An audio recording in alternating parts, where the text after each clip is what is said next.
साथियों नमस्कार। आइए इस छोटे से वीडियो में भक्ति काल की एक महिला संत मीराबाई की चर्चा हो। मित्रों, मीराबाई ने भक्ति का मार्ग अपनाकर यह सिद्ध कर दिया कि भक्ति के लिए छोटा बड़ा, ऊंच नीच, जाति पात का कोई स्थान नहीं होता। मित्रों, मीराबाई भक्ति काल की सगुण भक्ति शाखा की, कृष्ण भक्ति शाखा की महान संत थी। यानी मीराबाई का जो संबंध था वो भक्ति काल के सगुण भक्ति शाखा के कृष्णाश्रयी संतों में से था।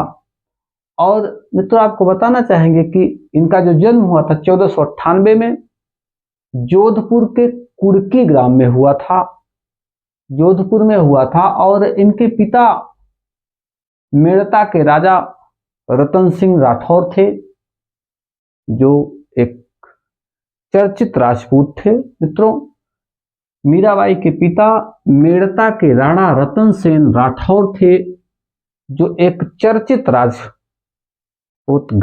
राजघराना था। और इनकी जो पति थे इनका नाम था भोजराज, सिसोदिया कुल से संबंधित थे। मित्रों, आपको बताना चाहेंगे कि भोजराज का जो संबंध था वो मेवाड़ के राणा रतन सेन की पुत्र वधू थी। यानी कि कुल मिलाकर इनका जो मायका और इनका ससुराल दोनों सूरवीर योद्धाओं से संबंधित था। महाराणा प्रताप के सिसोदिया वंश से संबंधित थे। कौन? महाराणा सांगा जी। और महाराणा सांगा की पुत्र वधू थी मीराबाई। अब साथियों, यहां पे आपको बताना चाहेंगे कि राजपूत छत्री जो थे, इनके घर में एक जो ऐसी पुत्रवहू बन के आई जो हर समय भगवान श्री कृष्ण का पद गाया करे, अलग थलग रहे, तो कहीं न कहीं से एक पारिवारिक माहौल जहां केवल युद्ध की बातें हो, जहां केवल कूटनीति रणनीति की बातें हो, वहां पे भगवान की भक्ति अगर शुरू हो जाए तो कहीं न कहीं से वो भी महिला के लिए तो थोड़ा सा अटपटा जरूर लगेगा। मित्रों, इसका संघर्ष किया मीराबाई जी ने। और मीराबाई इसके साथ साथ इनके जो गुरु थे, यहाँ पे एक प्रिंस और था, रैदास जी, संत रविदास जी थे इनके गुरु मीराबाई के। और जो जाति के हरिजन यानी चमार थे। ऐसे में अब एक चमार को गुरु बनाना मीराबाई के लिए और टफ था। मित्रों, ऐसा माना जाता है कि मीराबाई को जहर का प्याला दे दिया गया था और इसका भी मीराबाई पर कोई असर नहीं पड़ा। ये कहीं न कहीं से उनकी कृष्ण भक्ति का प्रभाव कह लीजिए, इनके एक देवत्व शक्ति का प्रभाव कह लीजिए साथियों। तो अब मीराबाई की जो इन्होंने देखिए मित्रों, इनके पिता, पति और ससुर की मृत्यु के बाद इन्होंने वैराग्य धारण कर लिया और ये वृंदावन चली गई।